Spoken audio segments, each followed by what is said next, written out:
Good morning or good afternoon, and welcome to today's webinar where we're talking with Shopify, Gym+Coffee, The Armory, Launch Online, and ourselves at Quickfire to bring you the latest on omnichannel retailing and why now is the time to really focus on your omnichannel strategy. Today, I'm delighted to be joined by Dermot McSweeney from Gym+Coffee. We've got Shimona from Shopify, we've got Jay from Launch Online, and we've got James from The Armory. So before we dive in, perhaps we could just do a little bit on each other's businesses. So Dermot, I'm going to start with you. Just tell us a little bit more about Gym+Coffee. Sure. Thanks very much for having me on, guys. Delighted to join the conversation. Gym+Coffee, funny name, and we get asked a lot, but no, we don't have a gym, and no, we don't particularly sell coffee, although we do like to drink a lot of it. But Gym+Coffee is an Irish athleisure clothing company. Like to say that clearly because sometimes I forget to explain that part. But we represent so much more than that. So the idea behind the brand is to make life richer, to promote an active, healthy lifestyle. So we do that through the gear that we provide to people. We do that through the events and the experiences that we provide for people, and we also just highlight people from our community. Just people who are doing incredible things, whether they're athletes, yoga teachers, accountants who are trying to go to the Olympics, we really, really celebrate our community. So the whole business and brand is kind of built around that. But I do have to get in the athleisure clothing part as well, because sometimes I forget that. But yeah, we've been going for, me and my two co-founders set it up in 2017. So we were an online business only for about a year and a half. And then we took a step into pop-up retail and then permanent stores.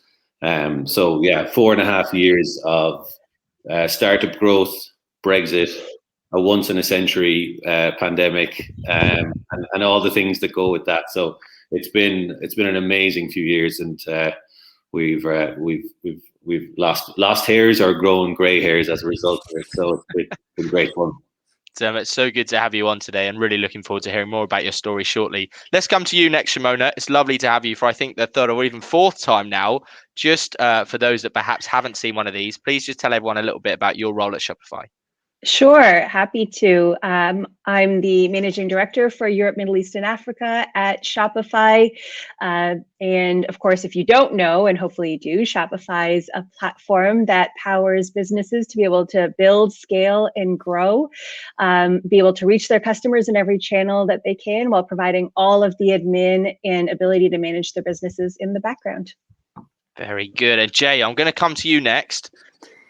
I'm Jay. I'm the founder of Launch Online. We're a paid media agency for ambitious advertisers.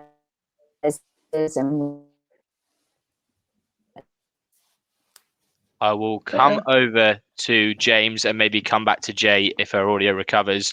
James, I've had the pleasure of speaking with you all day today on various bits of content that we're working on, not least the last episode with Danny from War Paint for Men. What an amazing story he has. And I know that everyone in this group has a shared love for his story. But James, a little bit about you and your business, please. So I'm James Davey. I'm one of the founders of The Armory. We're a specialist e-commerce and retail agency based up here in Norwich, helping brands scale using all the tools we have in our toolkit, from strategic guidance, board level experience, having been in retail kind of 25, 30 years, through to flexible marketing support and working with the likes of Jay and the team at Launch Online on the paid media side. All good fun. Thank you, James. Go on, Shimona. I was going to say, Nathan, aren't we supposed to we're supposed to be using the Oracle title by now with James, aren't we? I feel like it should no longer be called James. It would just be called the Oracle. The Oracle, so yeah. Anyone got any questions, just fire them into James and we'll just watch as he answers them. For those that are listening, please do keep your questions coming. I see one question already about, does this work on mobile or not? It should work on mobile. If it doesn't, don't panic. These are all recorded, so you can catch up and watch it in your own time. Our objective of these sessions, Jay, James, the team at Shopify and myself have all been working to make this opportunity accessible to everyone. So if you have missed an episode, don't panic. Just check out our YouTube channels and they're all there for everyone to see. However, today's focus is all around omnichannel retailing. Before we start, I do this every time I forget to introduce myself. My name is Nathan, co-founder of Quickfire. We're an e-commerce focused digital transformation agency focused on working with Shopify and Shopify Plus. And today I'll be hosting the session. So please do keep your questions coming in. We've got an amazing panel today, but the real focus of discussion is all around omnichannel retailing. And so first of all, and Dermot, I'm going to start to you as our new guest. I just want to know from you, it's one of those buzz terms that everyone's talking about, omnichannel this, omnichannel that. What is omnichannel? I think the easiest way to describe omnichannel is from the customer's perspective. And omnichannel is just that you are wherever they want to shop in the easiest possible way, maybe in the clearest possible way. For a direct consumer brand, that means you have to have, a web presence, which is kind of a given, but also have that retail presence as well. So for us then, from the brand's perspective, it's that we are omnichannel in terms of there is no kind of dividing wall between, the online team or the e-commerce team and the retail team. We are one business. And I think that comes back to, brands should do that nowadays because they should have an appreciation for what consumers want, making it easier, but also, consumers don't really care about you and your business and your internal walls or silos. They just want to have a relationship with the brand or with the product. So you kind of have to be omnichannel. You have to remove all the barriers and just, if they want to have the relationship, well, they should be allowed to find the relationship they have with you. So yeah, for us, omnichannel is key at the moment. So is that something you realized when you set up Gym+Coffee originally, or actually is that something you've come to learn over time? I think we kind of had it instinctively first because we really understood the community of people that we wanted to connect with. It probably helps that my background was in advertising research. I had an appreciation for what customers were looking for from businesses. But you connect with a brand first and foremost. And the harder you make it, the less chance you have of that connection happening. Now, as I said, we were an online only business for 18 months. So it was pretty straightforward having one website, letting the relationship develop that way. But I think over the last few years, I think we've seen clearly the importance of retail, the fact that you can bring the relationship to the next level by bringing people into your store and having that, face-to-face interaction. But people just basically love the fact that they can buy something online and return it in store. At a really practical level, people message us on Instagram and say, I bought this online. It was delivered to me yesterday. It doesn't fit. I'd like to bring it back. Can I go to my local store? And we just say, sure, why not? That it's our problem to figure out the operations in the background. It shouldn't be the customer's problem, So I think anything where it's just made easier for the customer, they have enough. It's hard enough to get these people. You don't want to piss them off once you have them. So just removing all those barriers is really, really important. I think Ben's put it perfectly in the comments here, where he said that omnichannel is just shopping from the consumer's perspective rather than a retailer's perspective. And so some really interesting insight, Ben, there. Thank you. Jay, I'm going to come to you next. Come on, Ben. You should have the mic here.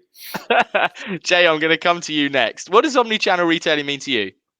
I mean, for us, what we don't want to do is be just reporting per channel on results, because ultimately it's one customer.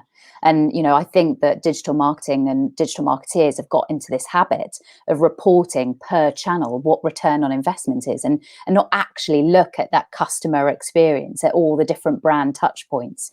I mean, I think the stat is that Google said 86% of people that bought from a new brand in lockdown aren't sure they'd ever buy from that brand again. So it's about making sure that you engage those customers and keep them coming back. Jay, thank you. Poor James, he's always last, but I'm sorry, JD, you're last again. Ladies first. Shimona, over to you. What does omnichannel retailing mean to you? Maybe I'll just take Dermot's point a little further, because if it means removing barriers so that customers can engage with you in the way that they want to, I think from the perspective then of the retailer, it means doing the work to integrate your back end and to deeply understand that consumer, right? Because it's not just about to me, removing the barriers, it's about actually taking the time to understand that customer's buying journey and how they engage in a relationship with you. How do they want to interact with you in Instagram? How do they want to interact with you, on your online store? How do they want to interact with you in your brick and mortar store, and providing the experience that they're looking for. So I think it's about us doing the work to remove the barriers, but then use that information to deeply understand the customer's journey and then present to them in the way that they want to be presented to as well, right? It's maybe rich, beautiful imagery on Instagram. Maybe it's presenting really relevant, deals and offers on the online store. It's as Dermot said, right, being able to provide a really great experience, brick and mortar, to be able to either return or to engage with the brand, touch and feel products. So to me, it's about it's that using that data to deeply understand and present in the way that they want to. I'm chuckling to myself because poor James. Try and follow that, mate. But before I come to you, just a quick hello to Kim Hogan that said she loves that you can return an online purchase in store. Hello, Ben Finnegan, Neve Garahan. The list goes on. Parika. Lovely to see you all. And please do keep your questions coming in. It's a really rare opportunity to have so many amazing minds around one table. I'm just a guy that hosts it, right? But actually, we've got some 4 incredible people here. Do get your questions in and I'll do whatever I can to answer them. Come on in, JD. We've bigged you up as the oracle right at the very start of this. Over to you, sir. What does omnichannel retailing mean to you? Martini. There we go. That's what it means to me. So there was a classic.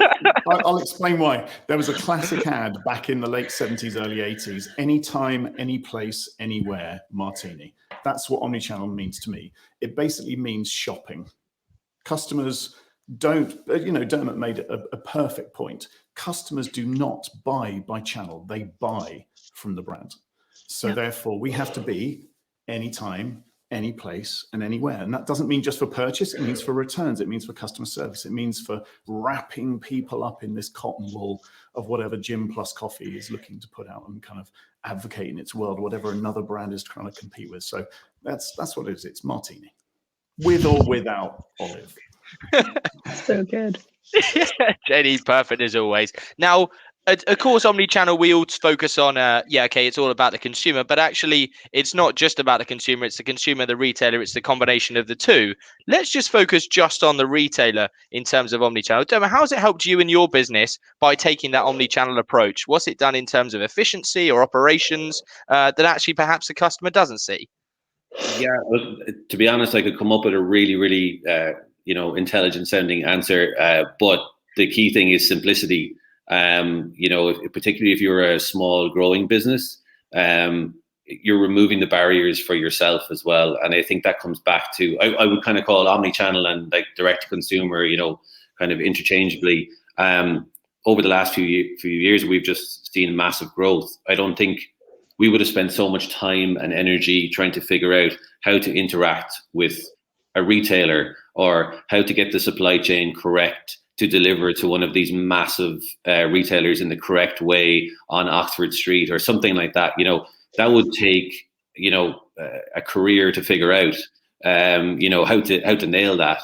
But what we've been able to do is just focus on ourselves and focus what works for us and our team and our back end. And look, we might have made mistakes along the way as well, but from an operational perspective, you can only really, tackle so many problems. So at least we knew that it was always about our store, and if we made any mistakes, it was our fault. But if we delivered on time to certain locations, we were to benefit. And then it's over to our teams. That's what I love, that direct model with the omni-channel benefit for the customer. Everything is, if you interact with Gym+Coffee, you interact with us.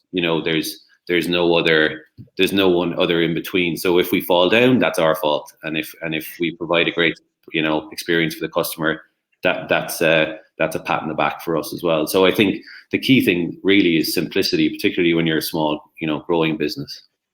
So I'm going to have to move you to last to answer some of these questions because it's a bloody hard act to follow. But Shimona, let's come to you in terms of what benefits can Shopify merchants expect to see if they take an omni-channel approach rather than the customer side. What about the retailer side?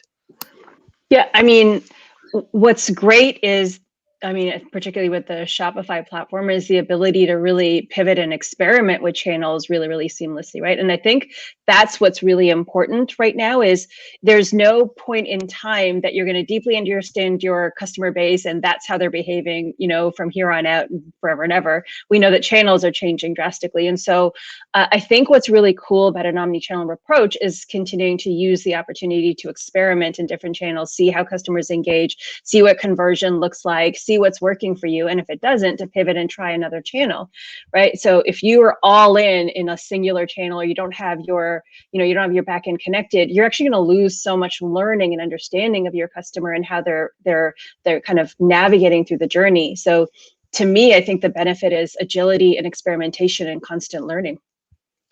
James and Jay, anyone want to add anything to this? If not, I'm going to come to our first audience question from Ben Finnegan. I'd just like to say, I think that it's a shame when brands just choose channels to broadcast. It's like broadcasting adverts, like buy this, sell this, this is what we're telling you. And they don't use channels to interact with customers, to ask them questions, to create a community. It's not, marketeers shouldn't just be looking at what we're gaining from each of these channels, but also how can we speak to those customers, get them to feed in with product things that they could influence, like what do you think about our new color range, and make it a much more interactive and experiential experience. JD, anything to add? If not, I'm going to go to Ben's question. So Ben's asked a question which actually I'm really interested around in terms of the difficulties around attribution. It's a question for Dermot, which is around, have you any measurement of online purchases that may have been driven by offline content, or vice versa, online purchases driven by offline content? Maybe the question is, how do you measure digital effectiveness in driving offline sales? You may be muted.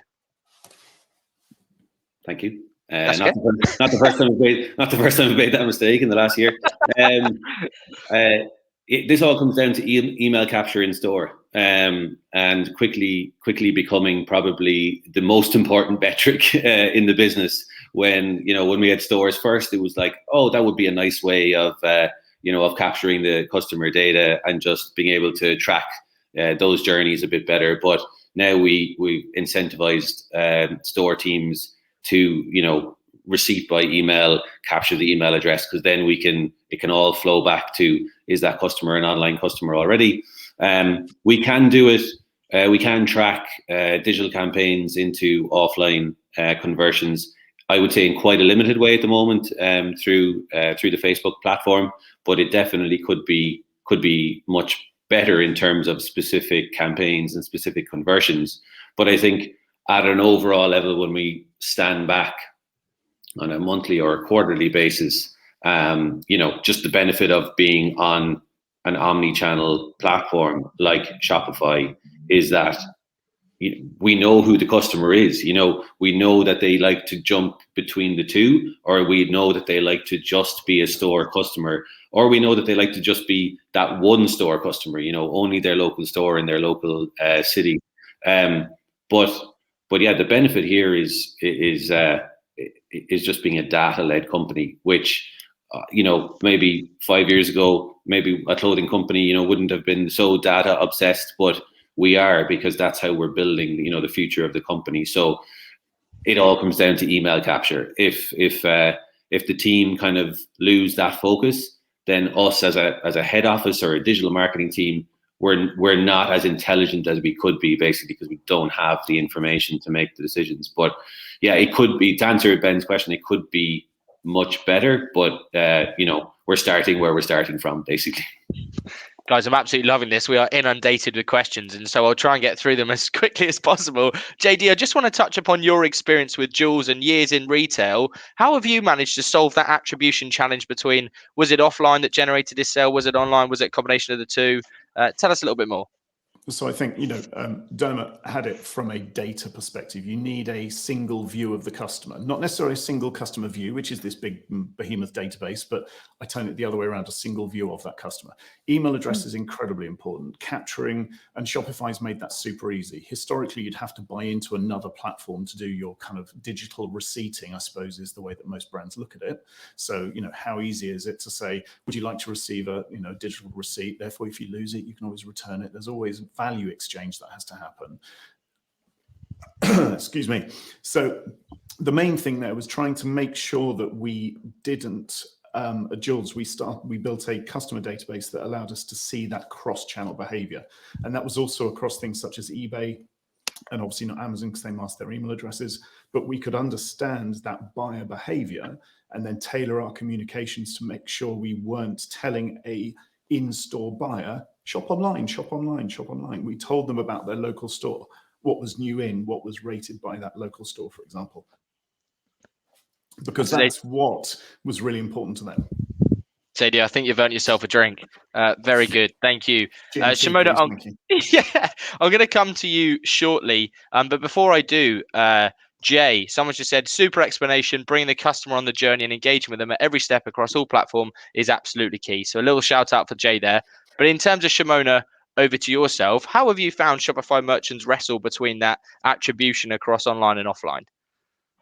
Actually, there's not a lot more I can add to what both Dermot and the Oracle have just shared with us. I actually love, James, how you flipped from the single customer view, because that's exactly the kind of demystification we need to do when you've got mounds and mounds of data. How do you actually take a look at it holistically?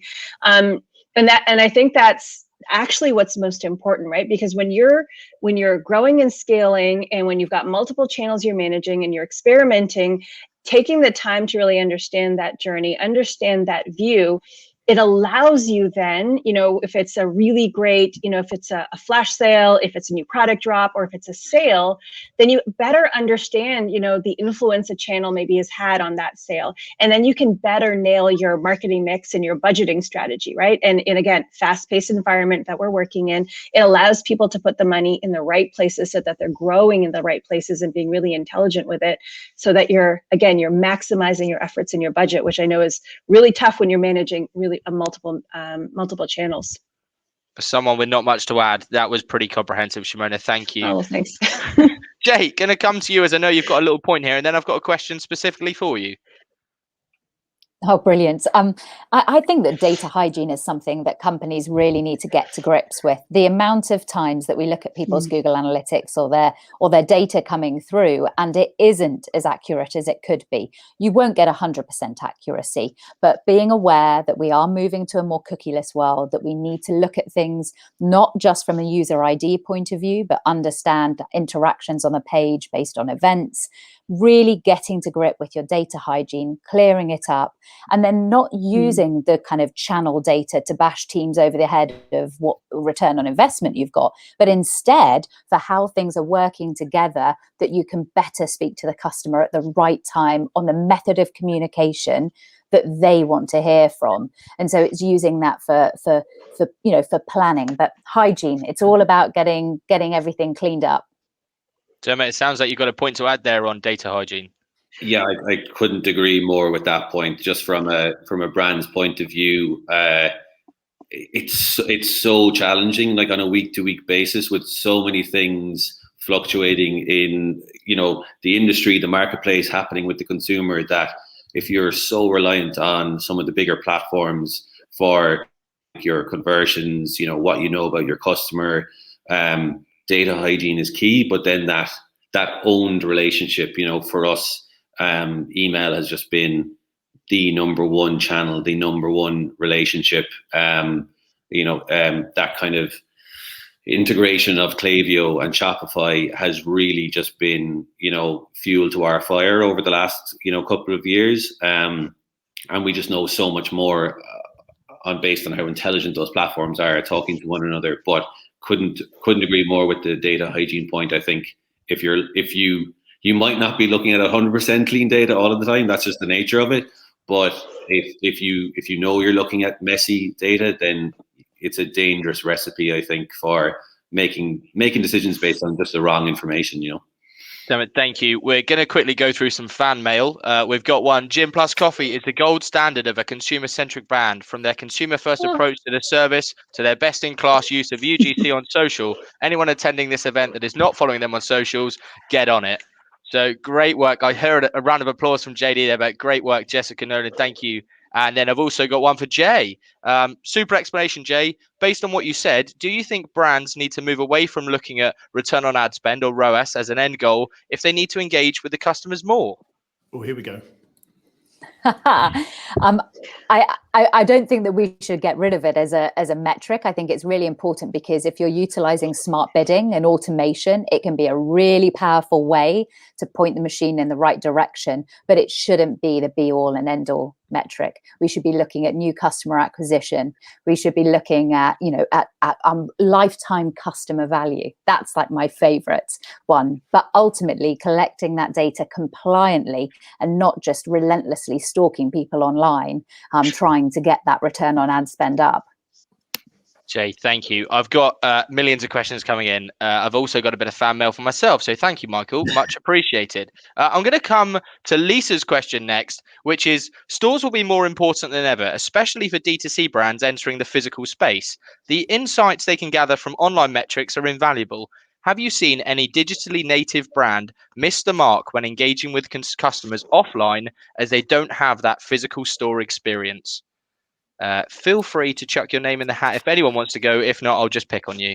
JD, that cough sounds like you. Over to you, sir. So as you know, I'm always one for hiding behind a bushel. I'm not going to name a brand because ultimately I think it's not necessarily unfair. It's just because I just keep naming them. But I think most brands that are direct to consumer worry about going into retail. They believe it is incredibly costly. They look at it as a almost like a sales prevention channel, when in fact, it is one of the biggest drivers of brand equity we have in the marketplace. What it is trying to understand is you're not trying to drive profitability of a single channel. You're trying to drive profitability of a business. And therefore trying to utilize the data you have, the channels you have, and being Martini, or as a gentleman said, possibly Campari, because I was probably drunk on Martini at the time.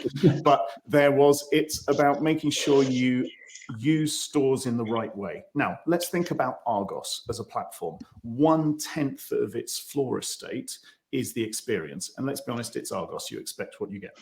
9/10 is stock. Now, as an omni-channel business, with stock in your retail stores, it means you can get product to a consumer within less time on click and collect or same-day collection than you can from a warehouse as a direct-to-consumer brand. Think about that as a direct-to-consumer and how you can solve the last-mile delivery issue. I'll leave it at that. JD, anyone? Go on, Shimona. Well, actually, maybe I'll share even like a flip side thought on like how, let me share Allbirds' story with Omnichannel and leveraging brick and mortar, because I love what they do.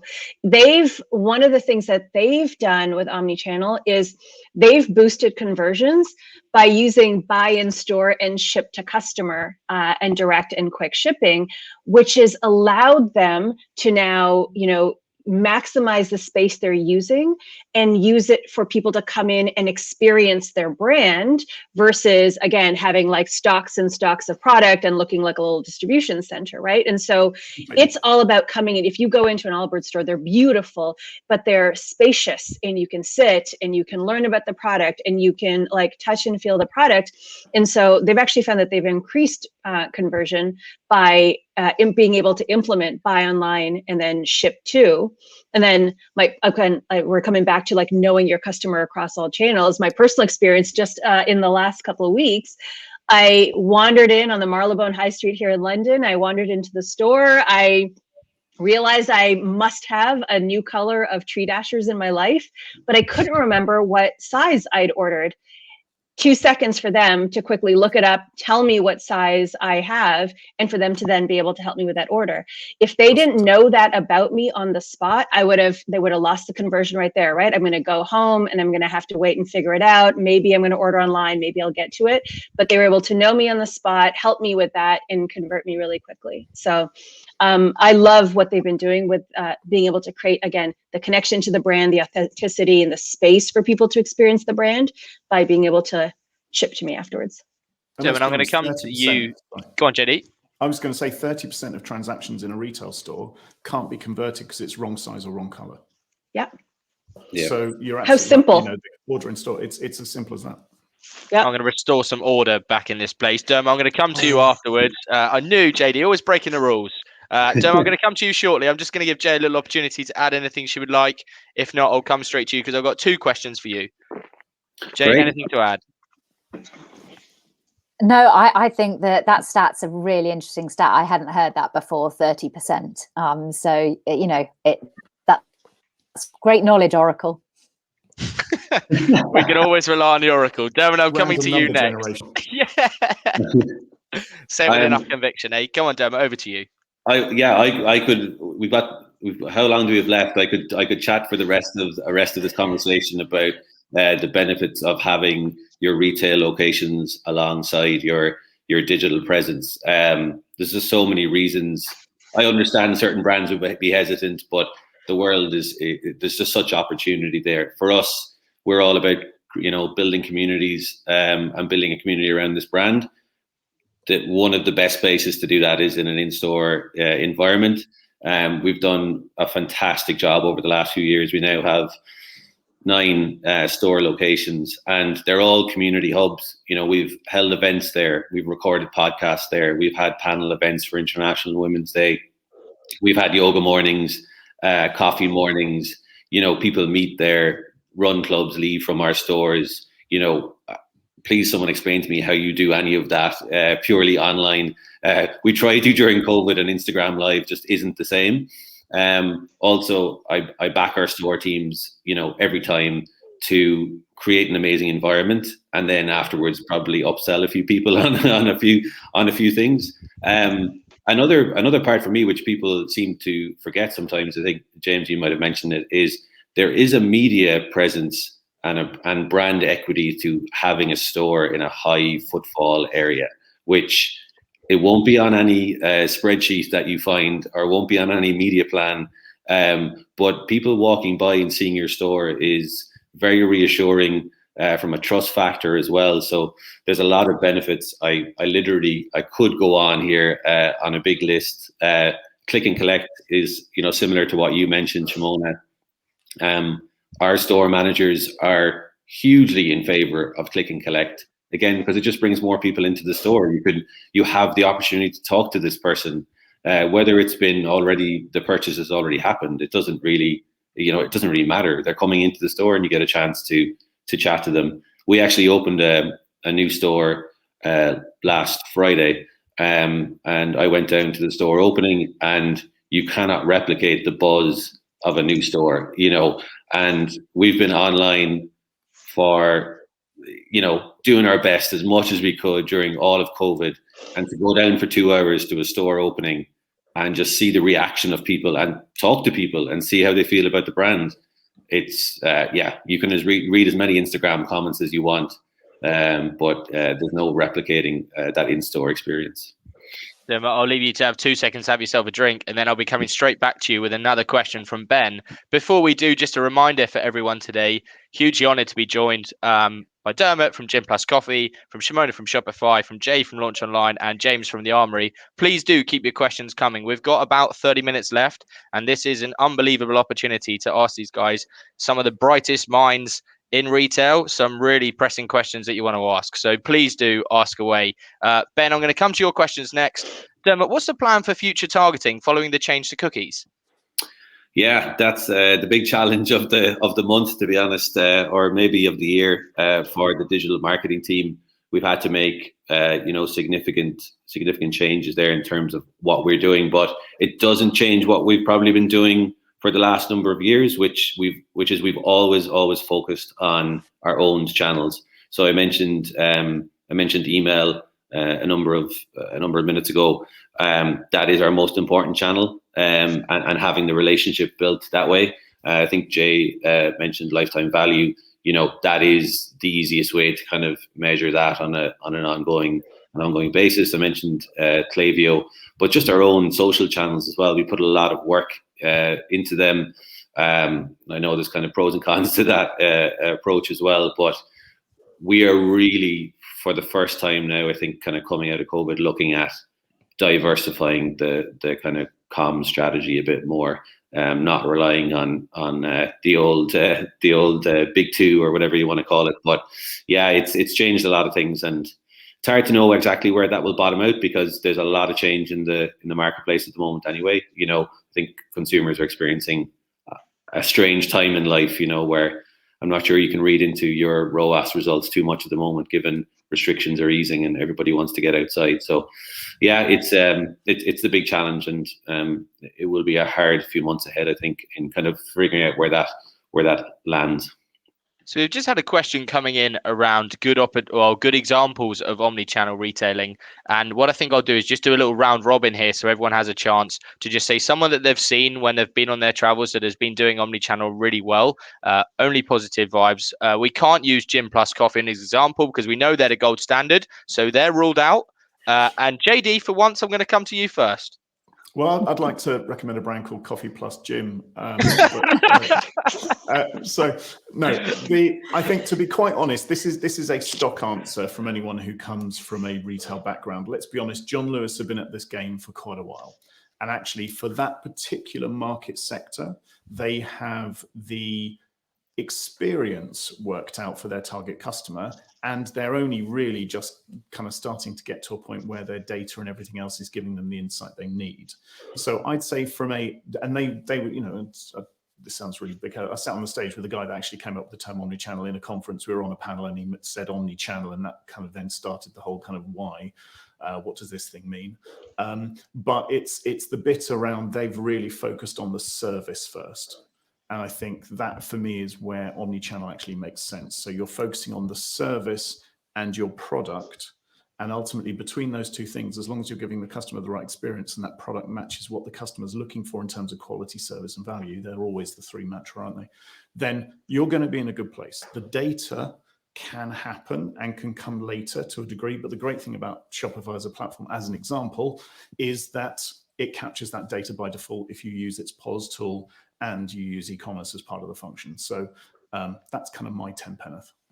Jay, I'm going to come to you next. Jay, you there? Not sure Jay is there. Therefore, I'm going to come to Shimona and then back to Jay. Shimona, is there any, you mentioned a couple of examples earlier, any retail stores that you see really adapting to omnichannel and doing it very well? Yeah, I'm going to go to a slightly different, maybe vertical. And one I've been so excited about in the last year is Face Gym. And I don't know if anyone knows that brand, but they're actually founded in the UK, and they've also got physical locations in New York and LA. So Face Gym actually is kind of a spa offering workouts and facials. And of course, which is a very physical experience, obviously, right? You can't get a facial online. But as we went into COVID and all of their locations were shut down, they did a phenomenal job of really pivoting online. And if you take a look at what they've done now, you've got the physical locations, which are thankfully reopening, where you can actually go experience their offering, their original spa offering, and buy their products. And they've been launching many. You've got their online store that we launched about a year ago for them, where again, you can go online, you can buy products, you can book personal online classes for how you can actually, work out and massage your own face. And they did a great job of using Instagram Live. For them, it made sense because they're offering, different than Darmid is, kind of neck up. And they'd have their product educators actually run classes every week for you to actually follow along and learn how to massage your own face. They started bringing in celebrities who were with them and having really great conversations. And so they started to build a really great weekly community and following and offering.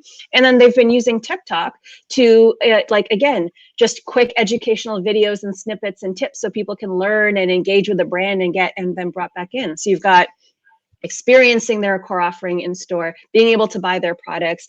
You can actually buy them online. You're going through education and community building and Instagram Live, and you've got TikTok again for more educating from their influencers. So I've been just in love with what they've done and how they've pivoted in the last year. Great share, Shimona. Thank you. And Devin, I'm going to come to you next. Is there anyone, and once again, we can't mention Gym+Coffee, anyone that's really getting omnichannel right? I'll just come back at James with Gym plus T. I think, we focus on so many. Shimona mentioned Allbirds. You're kind of up there in a kind of gold standard of everything. From design all the way to the store experience. I think one brand maybe that you might not hear a lot of in these kind of examples is Brewdog. Totally different vertical, different approach to us, or what we're doing, but community obsessed. Really data focused and really, James mentioned service. They are laser focused on what their community is into, and really, what they can do to provide just the best experience across all platforms. I kind of follow them everywhere.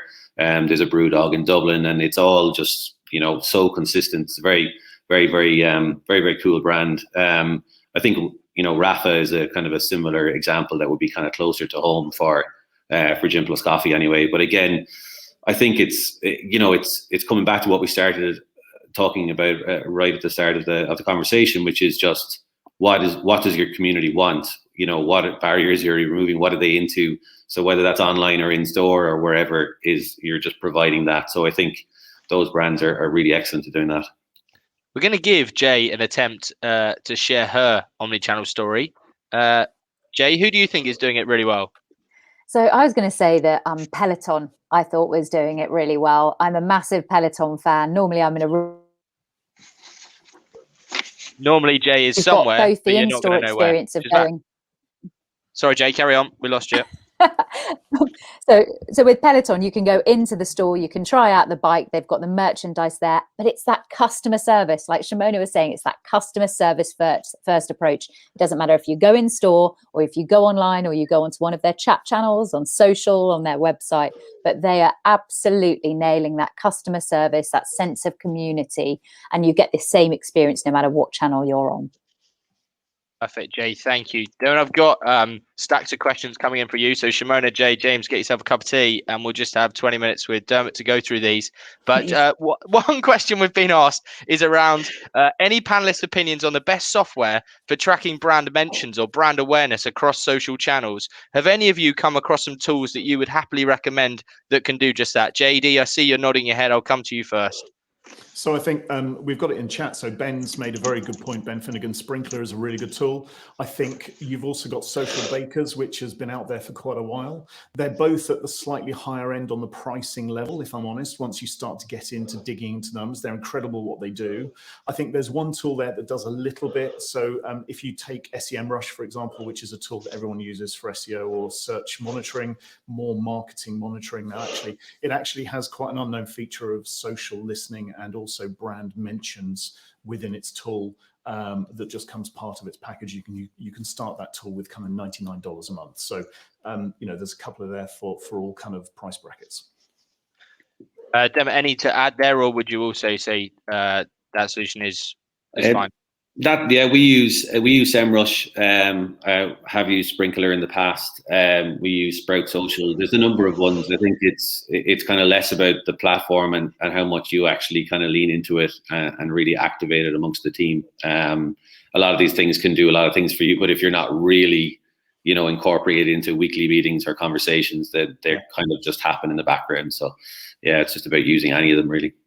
Thank you, Jessica. I hope that's answered your question. Please do let us know if you've got any further questions. Please do keep your questions coming in, folks. We've got about 15 minutes left. Like I said, amazing opportunity to speak to 4 really incredible minds around the world of retail. Paddy, I'm going to come to you next. Paddy's followed the Gym+Coffee brand since launch back in the day. It's been phenomenal to follow their growth, to see their presence today, both online and in store. Some Irish brands can find it difficult to break into the UK markets. What advice would Dermot give for smaller brands starting out with dreams of growing outside of their home country? And I guess this is actually going to come to all of you in terms of internationalization and starting on that journey. But we'll start with that Irish example with yourself, Dermot, and then I'll come around to all of you around tips for internationalization going forwards.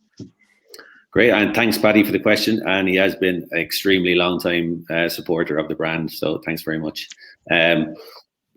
What I would say about that is there's a technical point of view, which again, a shout out to Shopify in terms of those things make it a lot easier in terms of just having the stores set up, whether that's online or in store around POS and things like that. And obviously all systems and teams talking to one another, which makes everything a lot easier when you're working in different locations. But from a kind of more of a strategic, maybe brand point of view, yes, moving into a bigger market like the UK, which is much more competitive, is a real challenge. But what we focused on really is building our community in a really authentic way. So people will connect with the brand if they connect with the brand. We are slowly moving out. In 2017, people who connected with the brand were us and 3 of our moms, and it's kind of kept going from there. So if you really are into what we're doing, you will find us and you'll stick to us. Our customer service is top notch. Our product is amazing. I think our brand message is extremely positive, and we're a really supportive community. So at the moment, we are connecting with people in the UK who are into that. So you have to stay really consistent. And, yes, you might have to flex a small bit depending on, a store in London versus a store in Manchester that we have at the moment. But really, it's about saying the same thing over and over again for years, and just making it relevant for people's lives. I would be really kind of laser focused on that in terms of just being a really consistent brand, because there's enough brands out there. You need to just repeat the same thing over and over for people. We've had a question come in around Gen Z consumers, which we'll come back to. But JD, anything for you to add there on that point? I think that the UK and Ireland, we're very lucky that actually from a mindset and an emotional connection perspective, we are not that dissimilar. There are definitely regional nuances, absolutely. Even within Ireland itself, there are regional nuances like the UK. The one thing I would always canvass is, if you are looking to scale your business outside the UK, do not believe that your approach can be whitewashed onto every single territory. Even down to a product level. So, just something as simple as you sell outerwear in the winter here in the UK, please don't think at exactly the same time of year you're going to be able to sell that product in Australia, because it's going to be quite warm. So, but it does also allow you to tailor your strategy. The great thing about having a platform that allows you to have multiple domains and multiple stores all within one ecosystem is that you can trade that platform relevant to that market.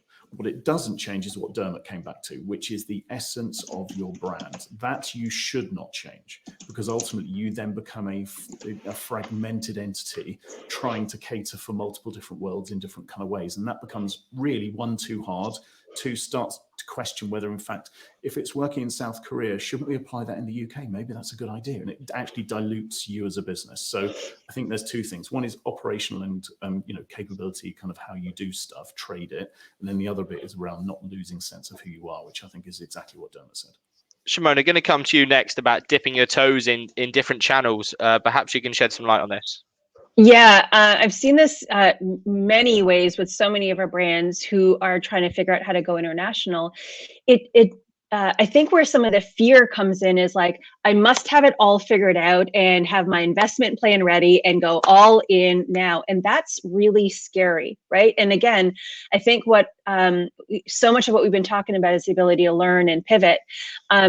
Gymshark is a phenomenal example, actually, of like thinking through well on how to go international. Like, again, unicorn company, one of the fastest growing brands in the world, like an influencer community like we all like would dream of. But what they did to start to figure out how they were going to grow internationally, particularly in the States and in Canada, they've been experimenting with pop-up experiences in cities all over the world to get a gauge for how are we perceived here as a brand? What is going on? How are we connecting? Who's showing up? What is the behavior? They've done that in Toronto. They've done that in New York. They did that in Manchester, even as they were just thinking about, domestically how to grow. They did it in LA.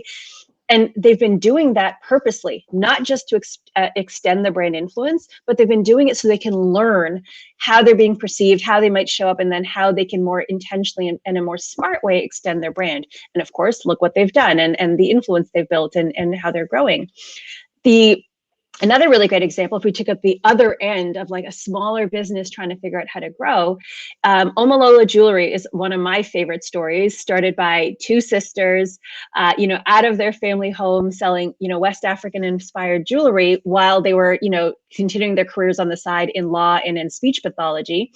All other retailers, of course, shut down last year, and they started playing with TikTok, right? And so they pivoting, telling their stories, showing their product, and really building a community. And that became how they started to naturally build this international brand and connection, because they were discoverable, right? We know that people want to go and discover brands in TikTok, and that there's no borders, there's no UK borders to TikTok. And so all of a sudden you have this natural connection to people and this growth that starts to pull you into other countries. And so I think my suggestion always to folks is like, don't feel like you have to have it all figured out and then go all in. Find ways that you can experiment and figure out where you're resonating, how you're resonating, and how you can show up. Shemona, I'll allow you to grab 2 secs because I'm coming straight back to you in a second. But just quickly, Jess has very politely said she doesn't want to hog all the questions, but she's got a question around agency versus in-house when it comes to digital marketing and media buying. Now, Jay, as someone that does digital from an agency, I dare say that the answer may be agency, but I know you well enough by now to know that you'll try and give a balanced opinion. So, Jay, what do you think? Digital, in-house, agency? And you may be muted. Yes. Bingo. Yes. Ultimately, it's about skills. And if you've got those skills in-house, then great. But most brands don't. And, we invest more than 20% of our time in learning, in professional development, and making sure that we're staying ahead of the curve. And we utilize our relationships with Shopify, with Google, with Microsoft, with TikTok and Pinterest. And that's kind of a concentration of skills all in one place, which not all brands have the luxury of having in-house. So it's all about skills, really, I'd say. Jay, thank you. JD, I know you guys do a bit of digital as well. Is that something that you, again, suggest in-house, external, or similar to Jay? Just all depends on the skill set available. Well, I'd put my other hat on in terms of, having run big e-commerce teams within brands. I suppose the question I have is definitely around skill set, but it's also around understanding the speed of knowledge transfer that you can get by doing what I classify as more of a hybrid. I think there's a real need to have someone in a business who can challenge your agency around their effectiveness direction and join them up with your wider marketing plan that understands the world they're working in. The bit that makes an agency incredibly powerful is the ability for them to scale when you don't have to. So therefore, they can put an expert on Google Shopping that's been doing it for 5 years and that's all they do, an expert on Facebook because that's all they do, an expert on Twitter because that's all they do, for example. And that for me is where I've found the best balance, where you've got someone who really knows it, who's probably come from an agency such as Jay's, who's been really good, that wants to go client side, that can really have good conversations with an agency about what works and what doesn't and challenge them, and then have an agency that can scale at pace for you to get stuff done. Guys, I appreciate we've got 8 minutes left and I'm getting all sorts of requests, including autograph requests. Please just keep those for perhaps another conversation. Damn, you're a popular guy. But yeah, I'm going to come back to this next question. I'm going to start with you, Dermot, actually, as you're our guest today. Just talking around, recent research shows that Gen Z consumers want to break away from the algorithm and discover new experiences, but also really value personalized experiences. How do we think brands can marry the two together? Yeah, it's a really interesting question and interesting dynamic. We kind of see that a lot in social, just people trying to discover new things. Definitely in the last couple of weeks, we announced that Niall Horan, previously of One Direction, was an investor and advisor to the brand, which brought a lot of attention from a certain cohort, particularly in the States, which was really cool. But people are discovering you for the first time. So that just obviously really answered a need that they had. And they just spent the last month basically discovering who we were and everything about us. But I would see that question, they're two very different need states. So, people are wanting to discover things in terms of experiences, but the personalized experience they want is for something where they need a lot of convenience. So they're looking for, physical experiences, going out, going to a brand event somewhere, going to a pop-up store. feeling like they're in a big city or something and going to something new. But when it comes to personalized experiences, that's where they already know who you are and they want it right now, and they want you to remember their previous order. And I think it's very, very different need states. I think, people would be incorrect to kind of, mash the two up if you're developing a marketing strategy. One is just delivering on your promise of a really, really good service. The other is just being a really cool, interesting brand doing cool stuff, and I think the only way to answer that is just to keep doing what you're doing. And if people like what you're doing, they'll find you, but I think they're two very, very different things in my view anyway. Shimona, going to come to you next, and then we're going to do a final round robin to cap off today. So Shimona, in terms of this Gen Z conundrum, I guess, between experience and everything else, what do you think we can do about it? I think actually Dermot put it really, really well. And if I'm understanding what you just said, Dermot, it sounds like the difference between this brand knows me and this brand understands me, right? And gets who I am, right? Do they understand me as a person, a personality, as a cohort? And then do they know me and my history and my size and all of those things? And so I think that there's absolutely right? Those are two different things. To understand me is to know that I'm going to be really excited by apparently Niall Horan, becoming an investor and helping me to connect to the brand. And to know me is to know what my history was and, what I might be interested in next. And so it feels like one is like connection to brand and creating a better community, creating deeper engagement, bringing customers back, wanting them to learn more. And the other is, lifetime value and conversion and ensuring and all of those things, right? So it's marrying together, because just as Darmid said, it's actually two things that need to fit together as a complete puzzle versus one or, like an and or type of thing. So folks, to finish off today in our final 5 minutes, the last question I've got is, if everyone listening can take one thing out of today in terms of starting their omni-channel retailing strategy, what would it be and why? And JD, you can guess where you're coming in this order. Jay, I'm going to start with you. Data hygiene, and don't fear a cookieless world. If you are compliant and you're asking people their cookie preferences, you're still going to get about 75% of data. So it's, don't fear a cookieless world. Dermot, let's come to you next. For me, I think someone mentioned it earlier in the conversation, was that brands have that hesitancy around going into physical retail. And I think what Shimona said was just experimentation. So she mentioned experimentation in terms of new markets, but experiment with these physical experiences. Actually over the next 12 months, there will never be a better time in the next 10 years to snap up some, pop-up locations in most of the big cities in the world. So we started 3 years ago with a 2-week pop-up store.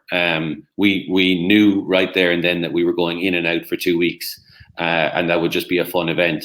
And we're still there, and now we have 8 other locations. So for me, it's taking all the good things that you've created online and bringing it to that physical experience. And for me, that's a real modern omni-channel strategy. Shimona, coming to you. Yeah, I'm actually going to expand upon the experimentation theme. There is making sure that you're actually experimenting across channels, right? And that's I think what the real benefit here is of omnichannel, having that back end, which we've talked about now. Is if there's anything I can say is, don't be scared of playing with new channels, of playing with different strategies and new channels, and figuring out whether this is, a brand connection play, a community play, is this a conversion play? So play with different ideas. Don't stick to one thing. Learn, move on, continue. That's how you're going to figure out your appropriate mix. I think it was James who said it, across the board in channels, right? Not optimizing per channel. Thank you. And JD, coming to yourself, last but not least. So I'm going to talk specifically to wholesale brands out there, those that are selling direct to consumer through their wholesale stockists. Don't be afraid. You can balance the conversation of stockist and direct to consumer. There are customers on the high street walking into a department store or a retailer right now who will want to go and buy your product online, wherever that is. You will lose some stockists by doing it. they're the ones you don't want, because they're the ones that will be selling 90% of the stuff you send them through Amazon. That's opening no doors. That's not creating any value for you as a brand. That's just selling stock. You can do that. So don't hide behind the conversation of what if our stockists complain to us. That is not the right mentality. It's more around how can we build our brand and build our margin through being clever about opening up more channels. It's been done before. Don't be afraid. It is absolutely possible. Boom. And what a way to finish. For those that have stayed with us and are listening, a massive thank you for all of your questions. It's made my job incredibly easy. It's so lovely to see you all taking part. Just a quick shout out for all the episodes we've done previously. This isn't the first one. We give up an hour every month to have the chance to talk with Shopify, with James, with Jay, and with special guests like Dermot today. We were talking about Pinterest and their new relationship with Shopify on the last one. We've talked about the benefits of Shopify Plus on one before. Tons of great content out there. Go and have a look. Now, these aren't sales events. We're not asking you to run to the back of the room and sign up or whatever. We give up our time to genuinely help others. But do go and check out James and his team at the Armory. Do go and have a look at Jay and her team at Launch Online. If you're not on Shopify Plus, consider what you're doing and really think about going to Shopify. But finally, a massive, massive thank you for Dermot and all the team at Gym+Coffee. It's been amazing to have you on. Thank you so much, everyone, for attending. And final shout out to Steve in the audience, who never gets the credit. A lot of the hard work that goes on behind the scenes is by the wonderful Thank Steve you. Milton. So a huge thank you to you, Steve. It's been lovely to see you all today. I hope you've all enjoyed it, and we look forward to seeing you on the next show. Thanks again. Thanks, everybody. Thanks, guys. Cheers, guys.